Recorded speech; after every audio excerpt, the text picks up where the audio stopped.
بسم الله الرحمن الرحيم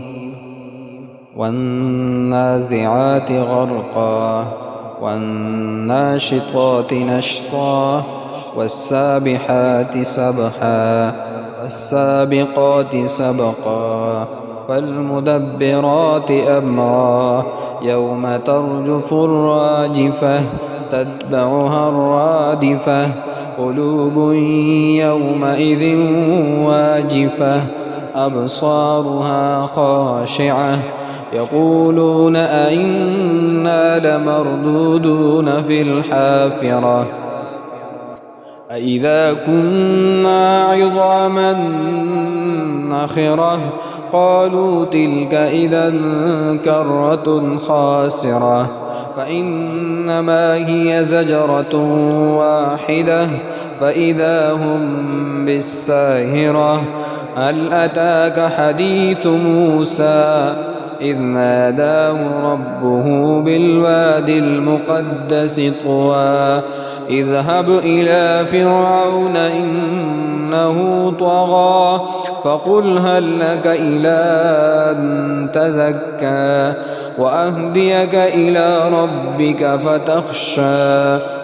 فأراه الآية الكبرى فكذب وعصى ثم أدبر يسعى فحشر فنادى فقال أنا ربكم الأعلى فأخذه الله نكال الآخرة والأولى إن في ذلك لعبرة لمن يخشى أأنتم أشد خلقا أم السماء بناها رفع سمكها فسواها وأغطش ليلها وأخرج ضحاها والأرض بعد ذلك دحاها أخرج منها ماءها ومرعاها والجبال أرساها متاعا لكم ولأنعامكم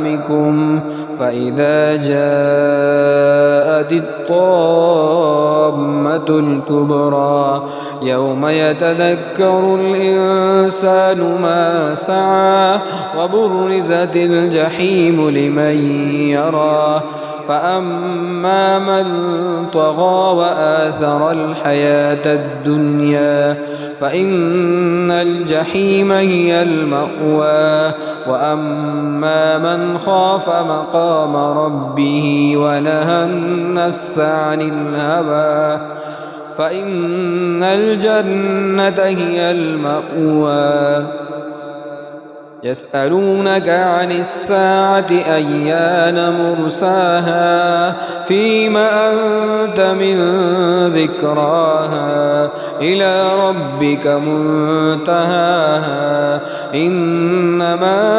أنت منذر من يخشاها كأنهم يوم يرونها لم يلبثوا إلا عشية كأنهم يوم يرونها لم يلبثوا إلا عشية أو ضحاها